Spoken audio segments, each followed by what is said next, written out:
All right, so here we go. Here's a list of the Big 12 programs as they open up fall workouts. Some of them reporting the day before or whatever, but here's where today Colorado, UCF, Utah, tomorrow KU and TCU, and then everybody else will start their first fall workouts on Wednesday. And as I mentioned, we'll have three analysts today, Brian Howell, also Jake Hatch, and Mark Daniels, a voice of the UCF, who will talk and discuss these particular schools. So there's the lineup. A lot of teams. I keep thinking it's like the first full week in August, but it for some started. I saw pictures. In fact, I think we have pictures, UCF, a couple of their quarterbacks who are competing for the starting job. Of course, KJ Jefferson and Ja'Cory Brown, who came in from Miami, Jefferson from Arkansas. They are now, there's a picture of them as they were at fall practice today for the Knights. We've heard a lot of talk this offseason about the Big 12. I think it's gotten as much attention as ever. And, part of that's the ongoing realignment saga, but I'm kind of over all that. I mean, I know it's going to be a part of the conversation, but we've heard it because of that. We've heard it because of Brett Yormark's ideas. We've heard about it because of, just the general interest of the league and the fact that we cover it on a daily basis. We pay close attention to it, but we've heard all sorts of things these last few months, and I'm just ready to see what does it look like on the field. What does it look like with Utah inserted and Arizona State and Colorado and mixed with these other teams, and you take Oklahoma and Texas out of the equation. It's going to be really interesting, and I've seen a lot of, going back to the realignment thing, a lot of which league is better, Big 12 or ACC, and, you can go in circles on that. You can go, however many directions you want to with that argument, but ultimately it's proven on the field. Ultimately, I don't care who makes more money. I don't care who has better recruiting classes. I don't care who has better geographical time zones for whatever statistic. I want to know who wins football games and who's raising trophies at the end of the day, and that's what the Big 12 needs to do more than anything else, They need to win games, and I think the same is the case for the ACC, although it doesn't necessarily solve all their problems. And we know that the SEC has done that for a while now, and the Big Ten just won a national championship. So, the Big 12 getting the drums of war going and getting practices started, and let's see if one or some of these teams can actually make some big noise on the big stage of college football this year. All right, so there's a list of who is starting when, and we'll have analysts throughout the week as we can fit them in our schedule.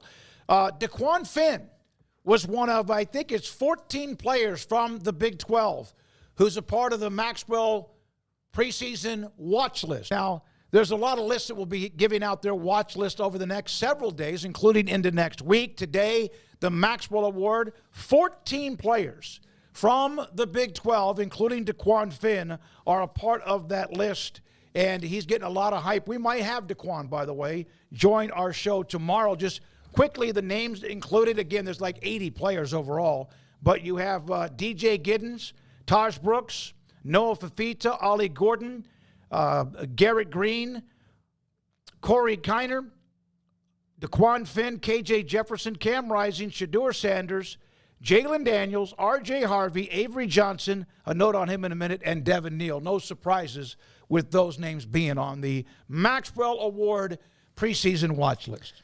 Not sure if maybe somebody's missing because that's just a lot of names to digest and not be cross-checking while we're doing it. But it sounded like most of the big names that you would expect, and not quite one person per team, but 14 guys. That's those preseason watch lists. There's 80, 100, whatever the case may be. So, yeah, nearly every school represented by at least one player. DeQuan Finn makes sense for Baylor in particular. I mean, that's the guy that's going to be the engine in the car, even though he still hasn't been named the starter yet. But I fully expect that at some point in time, and I think a lot of those other names have been talked about quite a bit more. I feel like Finn's almost flown under the radar a little bit just because people aren't expecting Baylor to be very good, but he'd be maybe a surprise candidate to make some noise. But a lot of those others, Shadur, RJ Harvey, Cam Rising. I mean, Neal, a lot of those names we've talked about at length. Avery Johnson, was he on there? Yep. I'm sure he was. Yeah, I like I said, I wouldn't cross-check him, but yeah, those sound like all the right names, and we'll see who can live up to that. And I just talked about making some noise as teams, as programs on the national stage. I mean, another way to make some noises individually, and certainly there are some good individual players in the league this year that I think I don't know if they're going to be sitting in New York at the Heisman ceremony, but I think there's some guys that could compete for the Maxwell and a lot of other various awards as well. Taj Brooks, another name that you should probably mention, and so on and so forth. Yeah, so that's a strong list, I think. Yeah, it's 14 of the 80, which is pretty good when there's 4 overall Autonomy 4 conferences, and there's a handful, by the way.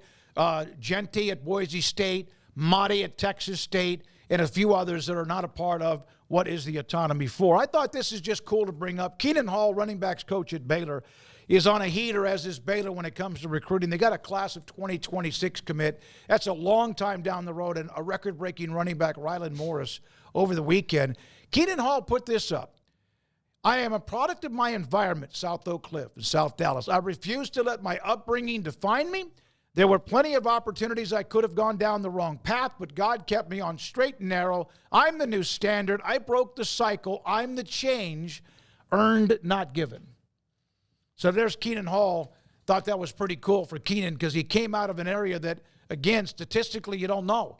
It's like rolling the dice on whether you're going to come out of it with success. He is on a phenomenal run right now, and so are the rest of the Bears staff and coaching staff when it comes to recruiting. Yeah, I mean, the 26th class, not that far off. That's not this December, but next December. I know. So, yeah, I know it sounds that way in your head. Yeah. But it's actually just the class that's about to take precedent over everybody else as the season starts, because 25 is pretty much locked up. There's obviously some more moves going on, and there will be over the next few months. But, 26 is now on the radar, firmly, believe that or not. And, I'm glad he's able to set a good example for other people out there, and especially those that came from backgrounds like his. He's on a heater right now, as you mentioned, and they're now starting to dip into the 26 class and add there, and they're on a really good run. And that Dave Aranda, we're paying players quote, got a lot of play, but turns out that what he said was true. I mean, everything else they had done was all good in terms of what athletes wanted to see. The missing piece was that at the end of the, relationship, that negotiation process or that offer process, hey, we like the staff, we like the school, we like the facilities, we like the education, we like everything, but how much are you going to pay us? And that's the part that was missing, and now that it's not missing, well, they've clearly had some big wins here recently, including again this weekend, and possibly even more in the coming days. So I know that Caleb Burns, the Texas Tech linebacker commit, was on campus, and so those are, we've heard a lot about just straight up commits, but are some flips in the works as well. I mean, with the run they're on right now, it wouldn't surprise me. So life is pretty good, and Keenan Hall is a big reason why. All right, Behren Morton, Texas Tech quarterback, he told Don Williams, I'm back to throwing the same motion that I've always thrown. Remember, he had the shoulder injury last year, and Tech has had the last 2 or 3 years issues with multiple quarterbacks going down. I had to tweak it in the season just to get through the season. Now I can go back to the way I've been throwing the ball, and it just feels so much better. Joey McGuire was on with us, a couple of weeks ago, and mentioned one of the things they must do is win better, play better on the road, but also keep their quarterbacks healthy. Everybody in college football has to do that. They have not been able to do that much the last couple of years. Yeah, I mean, it's hard to really know what's what with Behren Morton, because I don't know that we've really seen him play prolonged football without being dinged up or young or whatever. So if he's fully healthy, that's obviously great news. And as you said, they've had a lot of trouble at the quarterback spot, just keeping a guy, in the lineup. And Tyler Shuck, they finally moved on from that situation, and he's got another great opportunity at Louisville. But I think that that's a guy that you take out of the puzzle, and you hope that you have a little bit better luck in terms of naming a starter and having that guy actually be the starter for the majority of your games. But now it's on Behren Morton to stay healthy, and clearly that's been an issue for everybody in red and black, manning up at that position. So he's a guy who was highly rated coming out of high school, and a lot of people seem to be high on. I don't know what to make of his ceiling, because I just don't know that we've seen enough of him and enough of him healthy to really know where he fits, and certainly are not just going to put him at the top, with the Jalen Daniels and the Cam Risings and those guys, but where does he fit in? I don't really know, so I'm excited to see him fully healthy and see what that can look like. I think he's a gunslinger. I think he fits that offense perfectly, and hopefully he can stay healthy. Here's a note about former Baylor commit, and then Oklahoma State commit,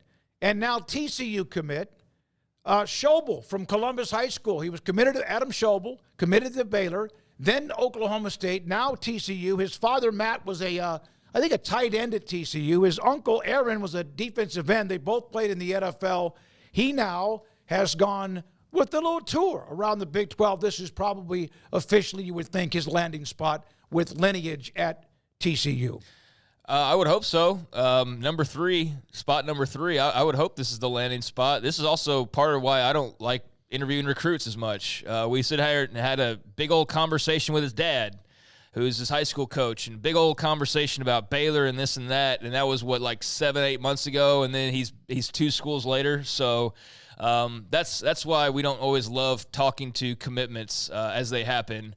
But, good for him and his journey, and his childhood favorite is now where he gets to go play college football, so that's great for Adam Schobel. I would assume this is the last landing spot. I mean, I don't know what else you could be looking for at this point, especially if it's truly your childhood dream. I'm not sure why this wasn't the go-to originally. Maybe it was just a situation of didn't TCU had a quarterback commit and then didn't SMU flip him or something like along those lines? Yeah, that's what happened. Yeah, so they were booked up, and now they are freed up, and here's a guy who grew up loving the Frogs, whose dad played there, and so the matchup's now perfect for, I think, all sides. So, yeah, I would assume this is where he sticks, and I'd assume that TCU doesn't have a whole lot to worry about flip-wise, but, yeah, third spot and hopefully his last. All right, so there we are with that. Avery Johnson, pretty nice little apple in style in Manhattan, Kansas.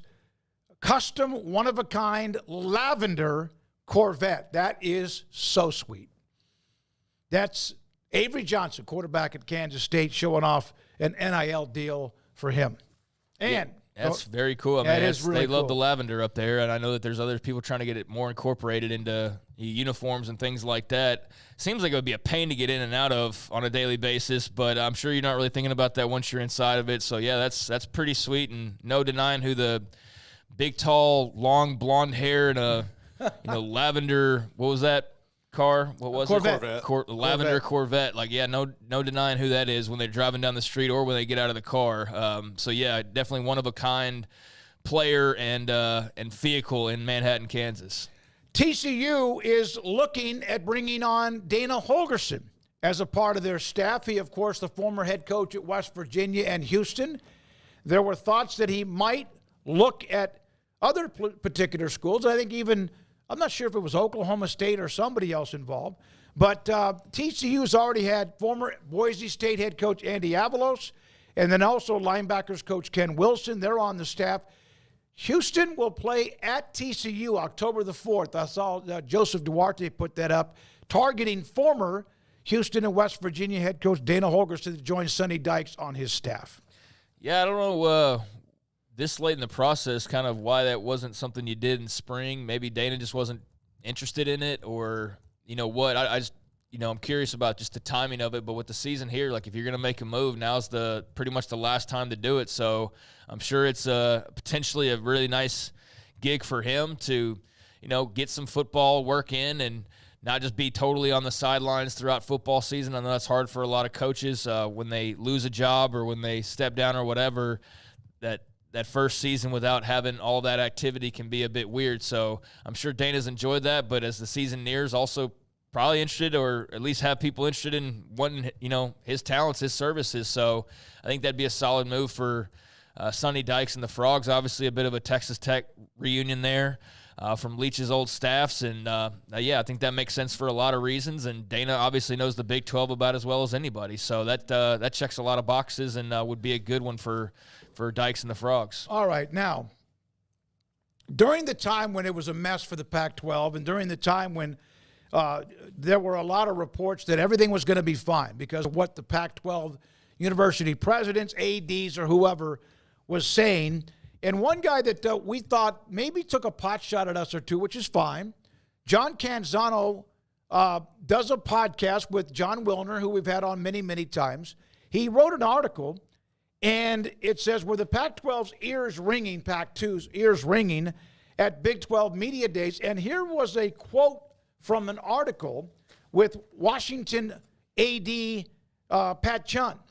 Down at the bottom, Chun didn't say for sure about a handful of schools, TV value, etc. So John went to a couple of the world-type data, TV rankings or whatever. Now listen to this list. This is not saying this will happen, but there could be what eventually is a best of the rest conference that tries to put something together. And a lot of these are people who have been left before at the altar or have not been contacted. But this is interesting because a lot of our listeners or viewers have come from these particular schools. San Diego State, Colorado State, Memphis, where's Metal? South Florida, UTSA, North Texas. I got this note from somebody that's in a part of North Texas Athletics Administration. Also, the academies, Boise State, Fresno State, UNLV, of course, brand geography. This doesn't mean that this is simmering, but I thought this was interesting because Pat Chun was discussing this, and this was out there, and I got the heads up. I said, I'm going to put this up there because this hits almost everybody that feels like, well, what about us? Yeah, I think that's they're exhausting all their options to try and figure out what works best for Washington State and Oregon State moving forward. And one of the logical options is to connect with some of those schools that are listed there. I can't read all of that, but I think there's only so many ways you can go. You can't stay independent for more than a couple of years because you can't afford it. And then there's also the option of basically praying for a life raft. You hope that the ACC falls apart to some extent, and that opens up some spots. And because of the previous PAC movements, we'll be Stanford's travel partner, and we'll be a part of that whole West Coast contingent. That's one of your hopes, is that the ACC would open its doors. There's also the hopes that the Big 12 would want to go further west. Although, I wonder at what point you just keep diluting, and you do need to add something at some point that adds money, because you've made a lot of moves that have had people we'll push off the money here and we'll push off the money there just to get teams in. And I don't think you can really afford to keep doing that. So if they're additive, then yeah, bring them on and give some more travel partners out west. But I think that right now is still option C or D in terms of importance for the Big 12. So I don't think that's what they're trying to get done right now. Well, and then there's, a couple of other options, I guess, that could be out there. And one of them is, getting together with the Mountain West on a more full-time relationship basis, not just this arrangement for a couple of years. But how that would work is one of the big questions of who would absorb who and what would you call it and all those things. So, yeah, and then just in general, hey, here's all the best teams that can't get into the top category per se, but are much better off than a lot of those quote unquote underneath them, and put them all together in a bowl and mix them together. That can make for a pretty good conference. And yeah, if you're talking Boise State and Oregon State and Washington State and some combination of a lot of those other schools, then yeah, that hits on a lot of our listeners. And I think that's something that has been talked about and would be quite interesting if it got to that point. Well, one of the other parts of what Pat Chun said was, he goes, both of those schools, talking Oregon State and Washington State, are powerful schools. He had a relationship. He was at Washington State for some 6 years before moving on to Washington, when a lot of the changes occurred in the last few months. Now, on Friday, the House versus NCAA settlement was at least put into play. There's a lot of questions. One of the ones that I saw with A. David Hale from ESPN, and we'll have Christy Dosh from Forbes magazine, sports business sports writer. She'll join us today at 4. But one of the things that David Hell kind of highlighted earlier today, and I'm not putting this up on graphics or whatever, is that if all Power 4 max out and go from 85 to 105 scholarships, which is what has been said, that's 20 new scholarships or 1,380 new scholarships. 1,400 scholarship players. Where do they come from? Garrett, where will they come from? I mean, if they add each of them 20 to what they have now. I have no idea, honestly. How about group of 5 schools? How about the possibility that high school recruiting, which has been kind of not nullified but dampened a little bit, how about the possibility that now opens it up for at least early on with high school football and recruiting? The G5s is what he said are going to get killed. First, tons of fringe players who might have gone to Ohio or Troy will be going to Ohio State now and Auburn instead. Also, worried about how many players enter the portal. Get ready for that to skyrocket. Every coach I've talked to expects 50 to 60% in the portal after the Power Four scholarship guys who barely got practice reps as they want to move to a different roster. Well, that's the thing I've been saying the entire time is, you can sit here and have 120 scholarship players, but guys want to play football. Like, that's the whole point, is to play football. And I'm sure there's some guy from somewhere with some situation where he'll take the bench time just to be at Miami to make the $50,000 that he was promised or whatever. But I don't know. I think there's going to be a lot of similar guys who are like, that was cool for a year. I couldn't crack the lineup. They're bringing more guys in and recruiting over me. I could sit here on the bench and be depth for $50,000 more, or I could actually go play and maybe make a mark and maybe get in the NFL and make millions. Guess what you're not going to do? Guess what you're not going to accomplish by sitting on the bench? You're not going to get to the NFL and make millions of dollars. So guys still need to play football. So, yeah, I think there's going to be some log jams in certain years where, Alabama's got 120 scholarship players or whatever, and there's clearly going to be a lot of guys who aren't seeing the field. And, yeah, that's going to crowd the transfer portal. And I think just take away from the G5s on more of the way that it is now. It's going to be a log jam. I just don't know how to exactly explain how it's going to be a more of a log jam than it is now. You're just going to have more guys just sitting on a roster for a single season or jumping in the portal halfway, 3/4 of the way through than you do now. And I think that's going to be the biggest difference. But, yeah, ultimately guys are going to want to play. And guess what? Schools aren't just going to have a bunch of dudes sitting there not accomplishing anything and just paying them tens of thousands of dollars just to be depth pieces. Like, if you're going to get paid, you're going to still have to be working, and you're going to have to fend off the guys that they're recruiting over you on a yearly basis. So, yeah, I don't think there's going to be anybody just sitting back getting fat and happy without one party or the other going like, no, we need to do something different here. Well, there's a lot of different comments on what was released, and there was always a nugget or two that was hidden that Christy Dosh will help us with it a little bit after 4. For example, David Hale in his comments. Let's say 40% of the $20 million revenue sharing is going to football. That's $8 million. Spread that over 105 players. That's $76,000 per player. Spread that over 85 players. It would be $94,000 plus. So $18,000 a player when those last 20 guys are not really impact guys. Most coaches I've talked to, he said, would much rather prefer to heavily invest in their too deep, the 48 guys, plus a dozen or so developmental players. Paying $105 nearly doubles the total you're investing in, or pissing off if you're not investing in that, because it'll kill you on the recruiting trail. Yeah, I think it's going to be problematic in some ways.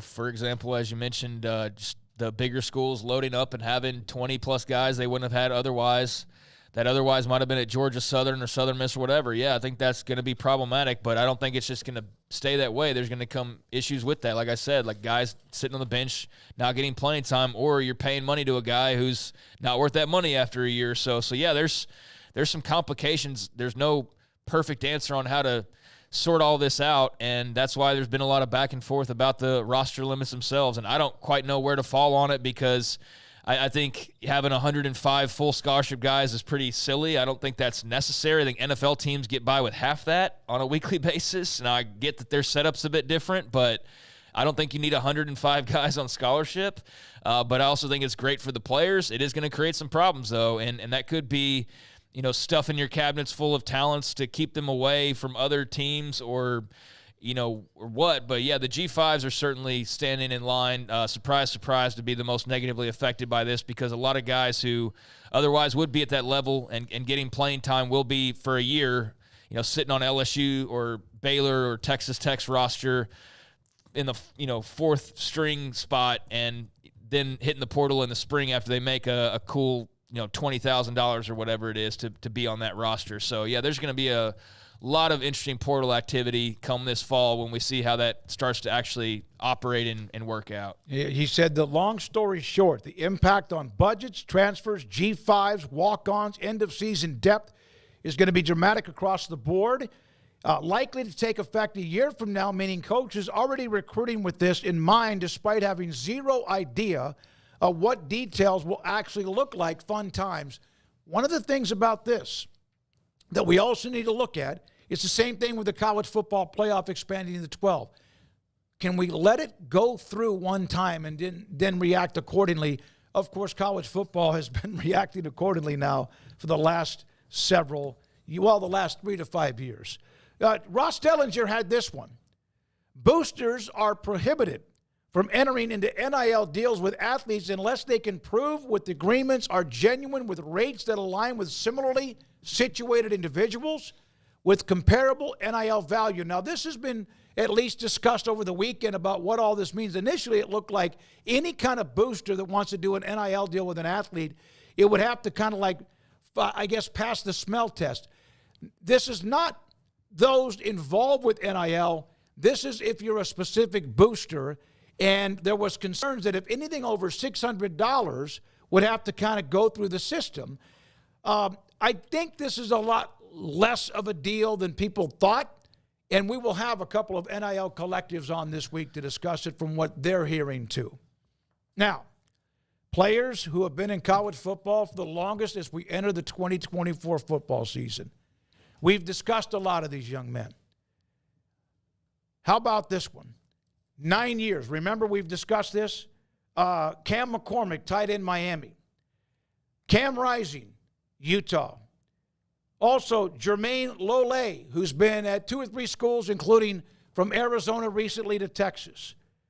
Tyler Shuck. We know about his history with Texas Tech. And now, of course, Oregon before that. And Oregon before that, yes. And now with Louisville. Grant Keithy, one heck of a player at Utah. Brent Keithy. Oh, did I say Grant? Yeah. I say, Brent Keithy. Okay, I'm sorry. Alan Bowman, we know his history, Texas Tech, Michigan, and Oklahoma State. And then also there's Gary Bohannon, who's been now at both USF, before that, of course, Baylor, and now at BYU. Those are the players with the longest tenure in college football with COVID years and extra years, et cetera. That's the list of those longest tenured players in college football. Utah standing to benefit from Brent Keithy and Cam Rising both being back and fully healthy and good to go. That's a big part of why you anticipate them being such a good team this year. Alan Bowman, not on this list. Is that right? No, it is. Oh, yeah. Okay. I can't read. It's the text is too small here. Okay, I see that Oklahoma State logo. Alan Bowman's the next from the bottom. Yeah. Okay, yeah, it's hard for me to see. But, yeah, I mean, there's a lot of big-time veteran, especially quarterbacks in college football right now because of the COVID years, and I think we're about to cycle out of that. But, you know, on the one hand, it's cool. On the other hand, I think it's like, dude, graduate and get out of here already. I mean, we're talking 7, 8, 9 years in college. Like, college was fun, but I didn't want to be around for 9 years. I mean, my God. I mean, if I was playing football or baseball or something, maybe I would change my opinion. I would just think you'd be sick of it by now. But, yeah, one last hurrah for a lot of these guys, and there won't be another era, I think, quite like this. If there is, then there's either been another pandemic and the whole world's on its head again, or college football is drastically different from the sport that we grew up watching, and you're having, you know, basically no eligibility anymore, which I would completely lose interest, to be honest with you. And I know there's some people that feel like that's down the road, but that's not college football. That's not. So this is a strange time to see 7, 8, 9 deep seasoned guys, this many in 1 year, but that's where we are. So, yeah, this is the remnants of the COVID era, I think, is starting to cycle out finally. Finally, this. We try to show you on occasion the stadium upgrades, renovations, etc. Duke introducing plans for a Devil's Deck at Wallace Wade Stadium, in-game DJ. A lot of schools have been doing that. Yard games, access to beer, seltzer, exclusive access to open standing areas, all-you-can-eat food, non-alcoholic drinks. Tickets are $45 in advance, $35 for students. Duke looking to spice up their stadium for upcoming games. I don't know if that starts this year, or I believe they got a little bit of work to do to make that happen. It might be next year. Yeah, I would assume they'd announce it for this year. Otherwise, you just announce this next year for next year. But, yeah, I don't know. Let me check on that. Yeah, I would think if it's not for this year, what's the point in announcing it? I think that just you could put that off. But there's a lot of schools that are doing these types of things to freshen up their game day experience. We saw the what was that entertainment district last week? Who was that? Whatever school. Tennessee. Yeah, there's this isn't what they're doing, but this, the whole game day experience, the entertainment districts down by the campus and stadium and stuff like that is starting to be a lot of the newer sort of trends. And I think you've got to find ways to get people to put butts in seats, and that maybe that's not as much of a problem at Tennessee. It's more of a luxury to have, what they're going to have setup wise. But for a lot of others out there, I mean, it's hard to get people to come to games as much as you used to be able to. So you got to attract them somehow, and obviously liquor sales or alcohol sales have been a big part of that. So not surprised to see another team joining that fold. It's also a good money generator as well for those who can partake in that. But yeah, good for those fans. They're going to have a good time, I'm assuming, this year, and if not, then next year. But got to spice things up, and as much as we just love watching college football, it is an investment to. Not everybody lives in town, and so you got to have ways and find ways to get people to be drawn to come to games, even if your team's not very good. And so selling beer and having themes and doing all that's one of the ways to do that, and you're seeing a lot of that. Well, yeah, I just think it's a little new. Some people like it, some people don't. By the way, it is for the 2024 season. That makes sense. Available, all-inclusive tiered deck spans several sections, actually 7 sections, accommodating over about 1,500 fans, offers a unique social experience, tailgating while watching the Blue Devils play at home. So there you are with what they've done with that side of the stadium. All right, again, 16 teams in the Big 12, 3 of them opening up today as far as their practices with Utah, also with Colorado and UCF. We will hear from 3 different analysts and voices who cover those programs as we will look through that the rest of this week. By the way, UAB quarterback